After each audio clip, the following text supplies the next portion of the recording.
Et en ce lundi, tout d'abord, on vous propose un retour en images sur ce week-end des Journées du patrimoine. On va aller à Vambrechy, où le fort du Vert-Galant était ouvert au public ce samedi. Racheté par la ville en 2009, après des années d'abandon, le lieu est aujourd'hui en cours de réhabilitation. Et ce week-end, c'est une balade nocturne qui était proposée au public. Un parcours gratuit d'1h30 environ à travers le fort et entrecoupé de moments de musique, de théâtre ou de danse contemporaine.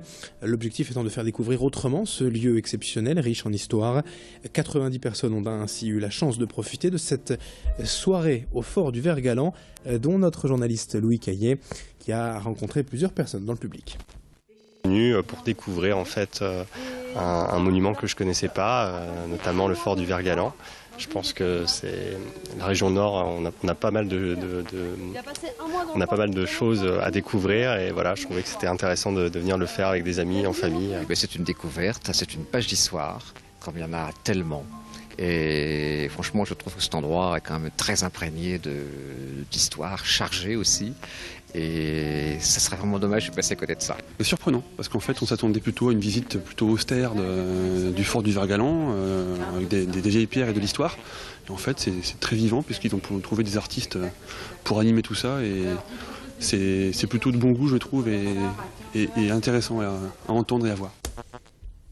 Autre image de ce week-end dans l'actualité dans ce journal, le collectif Street Hypnose proposait hier une de ses animations au cœur de la citadelle de Lille. Une séance gratuite d'hypnose de rue qui a beaucoup étonné les passants.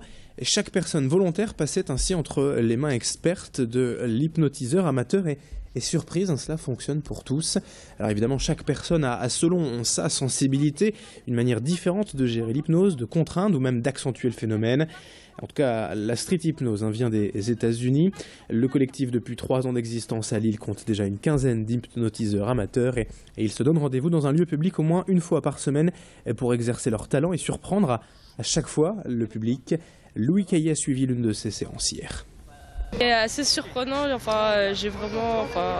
j'ai senti que j'étais pas dans le même état que d'habitude. Au début ça fait bizarre et après on s'y prend en jeu, donc ça va. Un peu bizarre quoi, je veux dire, très bizarre, ouais. Là j'ai encore l'impression d'être endormie, mais non, sinon ça va. Pour une première expérience, ouais, pour moi j'y crois vraiment en fait.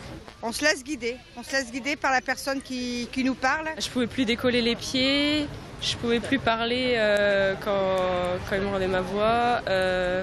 Je fais changer de prénom en René. Une bonne expérience, oui.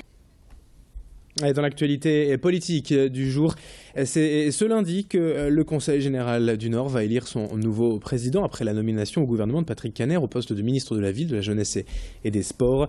Le poste va revenir à Didier Magnier, jusque-là à premier vice-président, et désigné et favori de cette élection ce matin. On en reparlera dans nos prochaines éditions. Dans le reste de l'actualité régionale maintenant, le cri d'alarme de certains policiers face au délabrement des commissariats et des locaux de police dans la région. Selon les syndicats, en effet, celui de Tourcoing en est un parfait exemple, mais de nombreux postes seraient aussi concernés. Ici, entre les inondations régulières, des prises électriques plus aux normes, des portes cassées ou des murs décrépits, la liste du délabrement en serait longue selon les représentants du syndicat. Un délabrement général difficile à vivre au quotidien et qui nuirait aussi, selon eux, aux conditions de travail. Notons tout de même qu'un nouveau commissariat est bien attendu ici à Tourcoing et que les travaux pourraient même démarrer d'ici quelques mois. En attendant, on écoute quand même le témoignage d'un policier au micro d'Alexandra Gossin.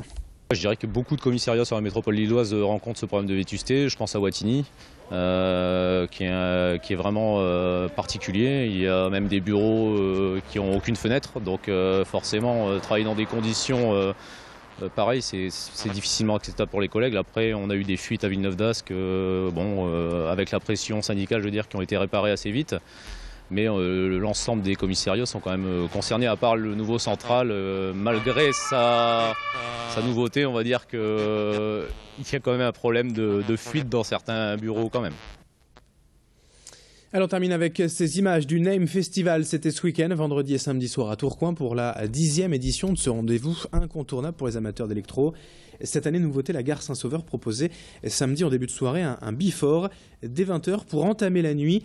Et les festivaliers sont ensuite allés à Tourcoing avec des navettes prévues pour rejoindre la Tossé. Au programme donc de la musique électronique, techno, house et autres styles encore, répartis sur 3 scènes du soir au petit matin. avec des artistes de renom comme Laurent Garnier ou les Belges de Too Many DJs. Plus de 50 artistes en tout étaient prévus les 2 nuits pour ce qui est devenu donc un rendez-vous majeur de la scène électro au nord de Paris. Images et propos recueillis samedi donc au Lord du Bifort à la gare Saint-Sauveur par Louis Caillé.